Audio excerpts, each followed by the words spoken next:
गुरु ब्रह्म महिमा अलेख शरण। नमस्कार दर्शक वृंद, आपण मानंकु आजिर राशिफल कार्यक्रम मु एस कुमार स्वागत जनाऊँगी।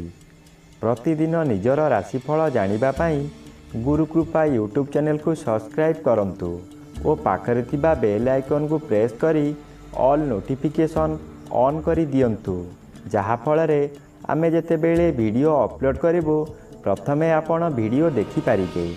आमर यही वीडियो रे आपण संपूर्ण पंचांग सहित मेष ठारू मीन पर्यंत 12 गोटी राशिर राशिफल विषय रे जानि पारिबे। वीडियो को दयाकरी शेष पर्यंत देखंतु। वीडियोटी भल लागिथिले वीडियो को लाइक करंतु एवं आपणक प्रियजन पाखु शेयर करी जणांतु। एबे आसंतु जानिबा आज दिनर संपूर्ण पंचांग विषय।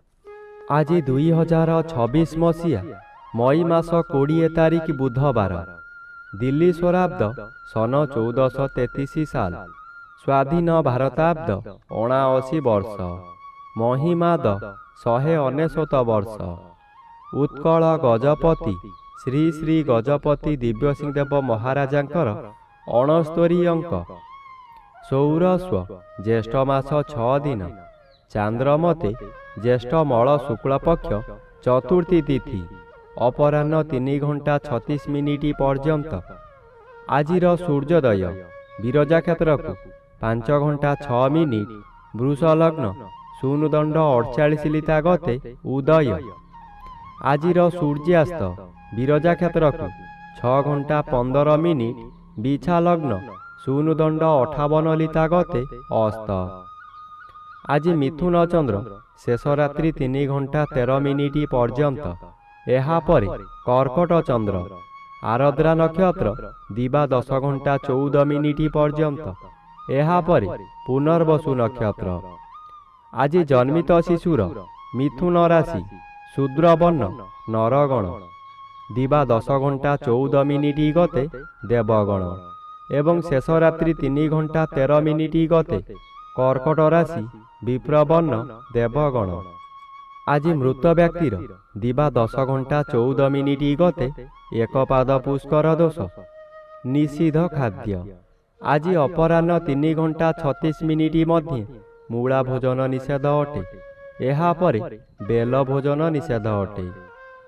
आजिर अमृत जोग दिवा 7 घंटा 31 मिनिट गते 10 घंटा 42 मिनिट मध्ये, दिवा 1 घंटा 6 मिनिट गते अपराह्न 4 घंटा 18 मिनिट मध्ये, अस्तरु रात्रि 10 घंटा 15 मिनिट मध्ये एवं रात्रि 12 घंटा 39 मिनिट गते 2 घंटा 15 मिनिट मध्ये। आजिर महेंद्र जोग नाही। आजिर काल बेला दिवा 8 घंटा 23 मिनिट गते 10 घंटा 1 मिनिट मध्ये। आजिर 12 बेला दिवा 11 घंटा 40 मिनिट गते 2 घंटा 17 मिनिट मध्ये। आजिर काल रात्रि रात्रि 2 घंटा 24 मिनिट गते शेष रात्रि 3 घंटा 46 मिनिट मध्ये। आजिर राहु काल मध्याह्न 12 घंटा ठारू 1 घंटा 30 मिनिट मध्यरे। आज कन्या राशिर घात चंद्र दिवा 10 घंटा 14 मिनिट मध्ये कुंभ राशिर घात नक्षत्र, अपराह्न 3 घंटा 36 मिनिट मध्ये वृष राशि और कुंभ राशिर घात तिथि, कर्कट राशिर घात 12। प्रिय बंधुगण, एबे आसंतु जानिबा मेष ठारू मीन पर्यंत 12 गोटी राशिर राशिफल विषय रे। राशि चक्रर प्रथम राशि मेष राशि। आज मेष राशि जन्मित व्यक्ति मानक सकाशे तृतीय स्थान रे चंद्र गोचर करुछंती, शुभ फल मिलिबो। तृतीय चंद्र बलवान चंद्र। आज आपणकर स्वास्थ्य रे उन्नति घटिबो। पूर्वरु थिबा रोगमान अपसरी जीव, शरीरर तेज वृद्धि हेबो। जेउ कार्य करिबाकू चाहिबे तहिरे सफलता लाभ करिबे। आज हठात आपणकर कोनोसी ठारू शुभ खबर पाई मनर बल वृद्धि हेबो। व्यवसाय रे अधिक लाभवान हेबे। धन संचय करिबार दिनटिए। एबे आसंतु जानिबा राशिचक्रर द्वितीय राशि ବୃଷ ରାଶି ବିଷୟରେ। ଆଜି ବୃଷ ରାଶି ଜନ୍ମିତ ବ୍ୟକ୍ତିମାନଙ୍କ ସକାଶେ ଦ୍ୱିତୀୟ ସ୍ଥାନରେ ଚନ୍ଦ୍ର ଗୋଚର କରୁଛନ୍ତି। ଶୁକ୍ଳ ପକ୍ଷରେ ଦ୍ୱିତୀୟ ଚନ୍ଦ୍ର ଆପଣଙ୍କୁ ଶୁଭ ଫଳମାନ ଦେବାର ପରିଲିଖିତ ହୁଏ। ଆଜି ଆପଣଙ୍କର ତେଜ ବୃଦ୍ଧି ହେବ। ଆପଣଙ୍କ ଚାହାଣୀରେ ଶତ୍ରୁମାନଙ୍କୁ ମିତ୍ର କରି ଆପଣଙ୍କ କାର୍ଯ୍ୟରେ ଲଗାଇବେ। ସେହିମାନଙ୍କ ଦ୍ୱାରା ଧନ ଅର୍ଜନ କରି ଆପଣ ଧନୀ ହୋଇପାରନ୍ତି। ବନ୍ଧୁମାନଙ୍କଠାରୁ ବିଳମ୍ବରେ ହେଉ ପଛେ ଖୁସି ଖବର ପାଇ ଆନନ୍ଦିତ ହେବେ। ଏବେ ଆସନ୍ତୁ ଜାଣିବା ରାଶିଚକ୍ରର ତୃତୀୟ ରାଶି ମିଥୁନ ରାଶି ବିଷୟରେ। ଆଜି ମିଥୁନ ରାଶି ଜନ୍ମିତ ବ୍ୟକ୍ତିମାନଙ୍କ ସକାଶେ ଦ୍ୱାଦଶର ବି ବାଧାପ୍ରାପ୍ତ ଅଛନ୍ତି ଓ ଆଜି ଶ୍ରୀଚନ୍ଦ୍ର ଗୋଚର କରୁଥିବାରୁ କେତେକାଂଶରେ ଶୁଭ ଫଳ ମିଳିବ। ଆଜି ଘରକୁ କୌଣସି ଅତିଥି ଆଗମନ କରିପାରନ୍ତି। ଗୃହରେ ଖାଇବା ଧୁମଧାମ ହେବ। ନୂତନ ବସ୍ତ୍ର ଆଭୂଷଣ ବ୍ୟବହାର କରିବେ। ଯଦି କୌଣସି ସ୍ଥାନକୁ ଯାତ୍ରା କରିବାର ଅଛି ତେବେ ସ୍ଥଗିତ ରଖନ୍ତୁ। ପଶୁ କ୍ରୟ ବିକ୍ରୟ କରନ୍ତୁ ନାହିଁ। ଖରିଦ କରିଥିବା ପଶୁ ନଷ୍ଟ ହୋଇଯାଇପାରେ। ଆଜି ଆପଣ ଗଣ୍ଡଗୋଳ କାର୍ଯ୍ୟଠାରୁ ଦୂରେଇ ରୁହନ୍ତୁ। ଏବେ ଆସନ୍ତୁ ଜାଣିବା ରାଶିଚକ୍ରର ଚତୁର୍ଥ ରାଶି କର୍କଟ ରାଶି ବିଷୟରେ। ଆଜି କର୍କଟ ରାଶି ଜନ୍ମିତ ବ୍ୟକ୍ତିମାନଙ୍କ ସକାଶେ ଘାତବାର ଅଶୁଭ ଓ ଦ୍ୱାଦଶ ସ୍ଥାନରେ ଚନ୍ଦ୍ର ଗୋଚର କରୁଛନ୍ତି। ଅଶୁଭ ଫଳ ମିଳିବ। ଦ୍ୱାଦଶ ଚନ୍ଦ୍ର ଗୋଚର ସମୟରେ ବ୍ୟକ୍ତିଙ୍କୁ ତାଙ୍କ କରିଥିବା କର୍ମର ଫଳ ମିଳେ। ଏହି ସମୟରେ ଆପଣଙ୍କର ବିଭିନ୍ନ ସମସ୍ୟାମାନ ମୁଣ୍ଡ ଟେକିବ। ଏହା ଆପଣଙ୍କ ଜୀବନର ଆୟକୁ ପ୍ରଭାବିତ କରିବ। ପରିବାର ବ୍ୟକ୍ତି ଓ ସହକର୍ମୀ ବ୍ୟକ୍ତିମାନେ ଆପଣଙ୍କର ଶତ୍ରୁ ସଦୃଶ୍ୟ ଲାଗିବେ। ସ୍ୱାମୀ ସ୍ତ୍ରୀ ମଧ୍ୟରେ ମାନମନାନ୍ତର ଘଟିବ। ଏବେ ଆସନ୍ତୁ ଜାଣିବା ରାଶିଚକ୍ରର ପଞ୍ଚମ ରାଶି ସିଂହ ରାଶି ବିଷୟରେ। ଆଜି ସିଂହ ରାଶି ଜନ୍ମିତ ବ୍ୟକ୍ତିମାନଙ୍କ ସକାଶେ ଏକାଦଶ ସ୍ଥାନରେ ଚନ୍ଦ୍ର ଗୋଚର କରୁଛନ୍ତି। ଏକାଦଶ ଚନ୍ଦ୍ର ବଳଶାଳୀ ଚନ୍ଦ୍ର, କିନ୍ତୁ ଅନ୍ୟ ଗ୍ରହ ଦ୍ୱାରା ବାଧା ପାଉଥିବାରୁ ଆଜି ପ୍ରତ୍ୟେକ କାର୍ଯ୍ୟରେ ବାଧା ଆସିବ ହିଁ ଆସିବ। ଆୟରେ ହଠାତ୍ କିଛି ସମସ୍ୟା ଦେଖାଦେବ। ଆପଣ ଯେତେ ଚେଷ୍ଟା କଲେ ମଧ୍ୟ ତାହା ଠିକ୍ ହୋଇପାରିବ ନାହିଁ। ଏହି ସମୟରେ ବନ୍ଧୁମାନେ ଆପଣଙ୍କର ବିରୁଦ୍ଧରେ ଯିବେ। କିଛି କ୍ଷତି କରିପାରିବେ ନାହିଁ ସତ, କିନ୍ତୁ ଏପରି ବାଧା ସୃଷ୍ଟି କରିବେ ଯାହାଦ୍ୱାରା ଆପଣ ବିଚଳିତ ହୋଇଯିବେ। ଏବେ ଆସନ୍ତୁ ଜାଣିବା ରାଶିଚକ୍ରର ଷଷ୍ଠ ରାଶି କନ୍ୟା ରାଶି ବିଷୟରେ। ଆଜି କନ୍ୟା ରାଶି ଜନ୍ମିତ ବ୍ୟକ୍ତିମାନଙ୍କ ସକାଶେ ନବମର ବି ବାଧାପ୍ରାପ୍ତ ଅଛନ୍ତି। ଅଶୁଭ ଫଳ ପ୍ରଦାନ କରିବେ ନାହିଁ।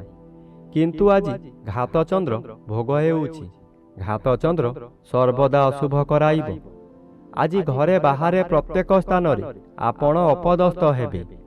ଆପଣଙ୍କର ବହୁ ପରିମାଣର ବ୍ୟୟ ହେବ। ଶରୀର ଅସୁସ୍ଥ ରହିବ। ମଥା ବିଚଳିତ ହେବା କାରଣରୁ ରାସ୍ତା ଦୁର୍ଘଟଣା ମଧ୍ୟ ହୋଇପାରେ। ଆଜି ଆପଣ ନିଜ ମନକୁ ଶାନ୍ତ ନ କଲେ ନିଜକୁ ନିଜେ ଦଣ୍ଡ ଦେଇ ହଇରାଣ ଓ ଲୋକହସା ହୋଇପାରନ୍ତି। ଏବେ ଆସନ୍ତୁ ଜାଣିବା ରାଶିଚକ୍ରର ସପ୍ତମ ରାଶି ତୁଳା ରାଶି ବିଷୟରେ। ଆଜି ତୁଳା ରାଶି ଜନ୍ମିତ ବ୍ୟକ୍ତିମାନଙ୍କ ସକାଶେ ଅଷ୍ଟମର ବି ବାଧାପ୍ରାପ୍ତ ଅଛନ୍ତି। ଅଶୁଭ ଫଳ କମ୍ ମିଳିବ। ନବମ ସ୍ଥାନରେ ଚନ୍ଦ୍ର ଗୋଚର କରୁଛନ୍ତି। ଶୁଭ ଫଳ ମିଳିବ। ନବମ ଚନ୍ଦ୍ର ଆପଣଙ୍କୁ ଶୁଭ କର୍ମ କରାଇବ। ଆପଣ ଯେଉଁ କର୍ମ ପୂର୍ବରୁ ଆରମ୍ଭ କରିଥିଲେ ସେ କାର୍ଯ୍ୟ ଏହି ସମୟରେ ପୂରଣ ହୋଇଯିବ। ପୂଜାପାଠ ଓ ଗୁରୁ ଭକ୍ତିରେ ମନୋନିବେଶ କରିବେ। କୌଣସି ଅନୁଷ୍ଠାନରେ ବହୁ ଆର୍ଥିକ ସାହାଯ୍ୟ କରିପାରନ୍ତି। ଆଜି ବିଭିନ୍ନ ମହଲରୁ ଆପଣଙ୍କୁ ପ୍ରଶଂସା ମିଳିବ। ଏବେ ଆସନ୍ତୁ ଜାଣିବା ରାଶିଚକ୍ରର ଅଷ୍ଟମ ରାଶି ବିଛା ରାଶି ବିଷୟରେ। ଆଜି ବିଛା ରାଶି ଜନ୍ମିତ ବ୍ୟକ୍ତିମାନଙ୍କ ସକାଶେ ଅଷ୍ଟମ ସ୍ଥାନରେ ଚନ୍ଦ୍ର ଗୋଚର କରୁଥିବାରୁ ଅଶୁଭ ଫଳ ମିଳିବ। ଅଷ୍ଟମ ସ୍ଥାନ ଆୟୁ ସ୍ଥାନ ଓ ମାରକ ସ୍ଥାନ। ଚନ୍ଦ୍ର ଏପରି ଏକ ଗ୍ରହ ମୃତ୍ୟୁକୁ ମଧ୍ୟ ମାରିପାରେ। ଚନ୍ଦ୍ର ଅଷ୍ଟମରେ ଭ୍ରମଣ କରୁଥିବା ସମୟରେ ବହୁ ଦୁର୍ଘଟଣା ମଧ୍ୟ ଘଟାଇପାରେ। ତାହା ମାନସିକ ହେଉ କିମ୍ବା ଶାରୀରିକ। ଆଜି ନିଜକୁ ସତର୍କ ନ ରହିଲେ ନିଜ ଗୋଡ଼ରେ ନିଜେ କୁରାଢ଼ି ମାରିବା ସଦୃଶ୍ୟ ହେବ। ଏଣୁ ମନକୁ ଶାନ୍ତ ରଖନ୍ତୁ। ବ୍ୟବହାର ଠିକ୍ ରଖନ୍ତୁ। ଏବେ ଆସନ୍ତୁ ଜାଣିବା ରାଶିଚକ୍ରର ନବମ ରାଶି ଧନୁ ରାଶି ବିଷୟରେ। ଆଜି ଧନୁ ରାଶି ଜନ୍ମିତ ବ୍ୟକ୍ତିମାନଙ୍କ ସକାଶେ ସପ୍ତମ ସ୍ଥାନରେ ଚନ୍ଦ୍ର ଗୋଚର କରୁଛନ୍ତି, ଶୁଭ ଫଳ ମିଳିବ। ଆଜି ଆପଣଙ୍କ ପରିବାର ମଧ୍ୟରେ ହସ ଖୁସିର ଉତ୍ତମ ବାତାବରଣ ଆସିବ। ଏହି ସମୟରେ ଆପଣଙ୍କ ଜନ୍ମସ୍ଥାନ ଠାରୁ ଦୂରରୁ କିଛି ଖୁସି ଖବର ମିଳିବ। ଆପଣଙ୍କର ଆୟ ବୃଦ୍ଧି ହେବ। ସ୍ୱାମୀ କିମ୍ବା ସ୍ତ୍ରୀ ଜଣେ ଅନ୍ୟ ଜଣଙ୍କୁ ନିବିଡ଼ ଭାବରେ ଭଲ ପାଇବେ। ଆପଣ ଯାହା ବ୍ୟବସାୟ କରୁଛନ୍ତି ତହିଁରେ ଆଶାଠାରୁ ଅଧିକ ଆୟ ହେବ। ଭବିଷ୍ୟତ ସକାଶେ ସଞ୍ଚୟ ହେବ। ଏବେ ଆସନ୍ତୁ ଜାଣିବା ରାଶିଚକ୍ରର ଦଶମ ରାଶି ମକର ରାଶି ବିଷୟରେ। ଆଜି ମକର ରାଶି ଜନ୍ମିତ ବ୍ୟକ୍ତିମାନଙ୍କ ସକାଶେ ଷଷ୍ଠ ସ୍ଥାନରେ ଚନ୍ଦ୍ର ଗୋଚର କରୁଛନ୍ତି। ଷଷ୍ଠ ଚନ୍ଦ୍ର ବଳବାନ ଚନ୍ଦ୍ର। ଆଜି ଆପଣଙ୍କ ପରିବାର ମଧ୍ୟରେ ଖାଲି ଆନନ୍ଦ ହିଁ ଆନନ୍ଦ ମିଳିବ। ଆପଣ ଯେଉଁ କାମରେ ହାତ ଦେବେ ତହିଁରେ ସଫଳତା ନିଶ୍ଚୟ ପାଇବେ। ବ୍ୟବସାୟ କରୁଥିବା ବ୍ୟକ୍ତିମାନେ ବ୍ୟବସାୟରେ ଆଶାଠାରୁ ଅଧିକ ଲାଭବାନ ହେବେ। ଆପଣଙ୍କର ମନର ବଳ ବୃଦ୍ଧି ହେବ। ଆଜି ଆପଣଙ୍କୁ ଦେଖିଲା ମାତ୍ରେ ଶତ୍ରୁମାନେ ମିତ୍ରତା କରି ବସିବେ। ଏବେ ଆସନ୍ତୁ ଜାଣିବା ରାଶିଚକ୍ରର ଏକାଦଶ ରାଶି କୁମ୍ଭ ରାଶି ବିଷୟରେ। ଆଜି କୁମ୍ଭ ରାଶି ଜନ୍ମିତ ବ୍ୟକ୍ତିମାନଙ୍କ ସକାଶେ ପଞ୍ଚମ ସ୍ଥାନରେ ଚନ୍ଦ୍ର ଗୋଚର କରୁଛନ୍ତି, ଶୁଭ ଫଳ ମିଳିବ। ଆଜି ଆପଣଙ୍କର ସ୍ୱାସ୍ଥ୍ୟ ଉତ୍ତମ ରହିବ। ପୂର୍ବରୁ ଯେଉଁମାନେ ହଇରାଣ ହରକତ କରୁଥିଲେ ଏବେ ଆପଣ ଶାନ୍ତିରେ ରହିପାରିବେ। ପଞ୍ଚମ ଗୃହ ଜ୍ଞାନ ଗୃହ ହୋଇଥିବାରୁ ଆପଣଙ୍କର ବିଭିନ୍ନ ଜ୍ଞାନ ବୃଦ୍ଧି ହେବ। ଆପଣଙ୍କ ଉପସ୍ଥିତ ଜ୍ଞାନ ବଳରେ ବହୁ ବଡ଼ ବଡ଼ ବିପଦରୁ ମୁକୁଳି ଯିବେ। ବହୁ କାମରେ ହାତ ଦେଇ ଆପଣ ସଫଳ ହେବେ। ଆଜି ଆପଣ ଶୁଭକର୍ମମାନ କରିବେ। ଏବେ ଆସନ୍ତୁ ଜାଣିବା ରାଶିଚକ୍ରର ଦ୍ୱାଦଶ ବା ଶେଷ ରାଶି ମୀନ ରାଶି ବିଷୟରେ। ଆଜି ମୀନ ରାଶି ଜନ୍ମିତ ବ୍ୟକ୍ତିମାନଙ୍କ ସକାଶେ ଚତୁର୍ଥ ସ୍ଥାନରେ ଚନ୍ଦ୍ର ଗୋଚର କରୁଛନ୍ତି, ଅଶୁଭ ଫଳ ମିଳିବ। ଆଜି ଆପଣ କାହାରି ପ୍ରରୋଚନାରେ ପଡ଼ି ବହୁତ ସ୍ଥାନକୁ ଭ୍ରମଣ କରିବାକୁ ଯିବେ। ଆପଣଙ୍କର ସଞ୍ଚିତ ଧନମାନ ଅଯଥାରେ ଖର୍ଚ୍ଚ କରିବେ। ଚତୁର୍ଥ ଗୃହ ବିଦ୍ୟାଗୃହ ଓ ମାତୃଗୃହ ହୋଇଥିବାରୁ ବିଦ୍ୟାର୍ଥୀମାନେ ବିଦ୍ୟା ପଠନରେ ଦୁର୍ବଳ ରହିବେ। ମାତାଙ୍କର ଶରୀର ଅସୁସ୍ଥ ରହିବ। ଥଣ୍ଡା କାଶ ଆଦି ଲାଗି ରହିବ। ଆଜି ଆପଣଙ୍କର ଦୁଃଖ ପରେ ଦୁଃଖ ମାଡ଼ି ଆସିବ।